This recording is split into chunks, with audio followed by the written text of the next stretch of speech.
Jose Ferrar playing Don Quixote, and I was very excited. He looked over the bunch of tickets and he said, this should be just great, except we might have a little trouble on Thursday. Now Thursday was the Man of La Mancha night, and I must have looked completely destroyed. And Dad said, no, don't worry. It's just that that night we're going to have dinner with Willard Simmons. Remember Willard Simmons? The portrait on the wall in my dad's office. Dinner with Willard Simmons. I was crestfallen. He said, now don't worry. Dinner is at 6, and I can see this doesn't start till 8. 2 hours is plenty of time to eat. Where I grew up in River Heights, Utah, 2 minutes was plenty of time to eat. But this was not a meal. When I got there, I soon discovered it was not a meal. It was a pageant. There was so much silverware by us, and each person had their own waiter. And they just stood at attention by us. And the silver went out so far you had to ask the person next to you if perhaps they could hand you that fork. Everything was served in sterling silver, including the ketchup. And course after course after course that had no resemblance to any kind of main course. One of the courses, there on the plate, floating in butter, were some things that my mother and I had been trying to kill in the garden for years. Something that Larry cannot get enough of. By 7:30, I could sense the main course had not arrived. And it had been an evening of talking to Willard Simmons. And my dad hung on every single word that Willard Simmons said. And I had to make a really big decision. Whether to get his attention and say, Dad,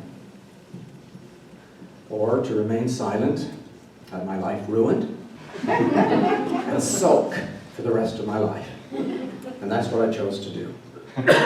When all of a sudden, at 7:40, my dad stood up and said, Mr. Simmons, this has been one of the greatest nights of my life, but I have a more important engagement with my son.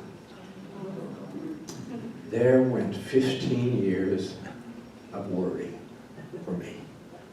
We left the presidential club at the top of the Prudential building and went down and got in a cab, and I was glad it was dark because there was this saline solution that was leaking out of my eye sockets.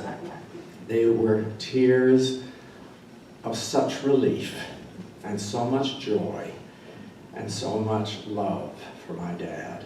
I looked out the window, I shouldn't have, because I didn't think a dad should see a 15-year-old boy weeping. I was wrong.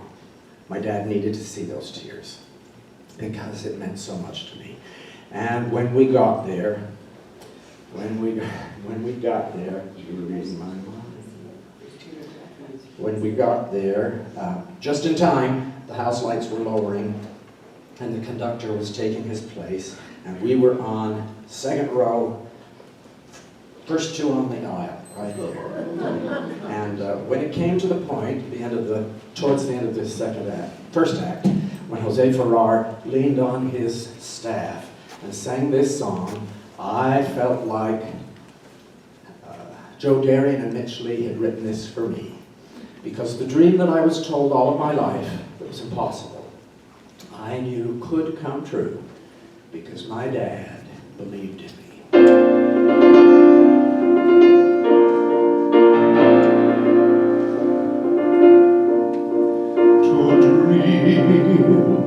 Impossible dream to fight the unbeatable foe, to bear with unbearable sorrow, to run where the brave dare not go, to ride the unrightable wrong, to love pure and chaste from afar, to try when your arms are too weary, to reach the unreachable star.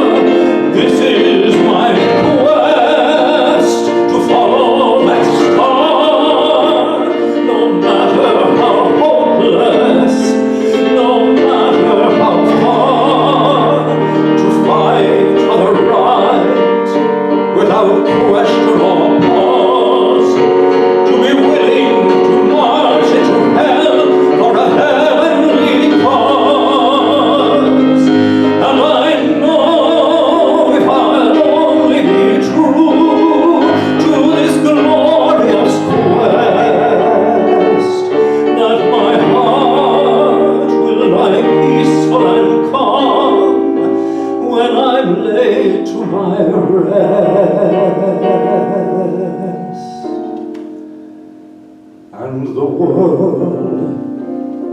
will be better for this. That one man, scorned and covered with scars, still to roll with his last ounce of courage to reach the unreachable.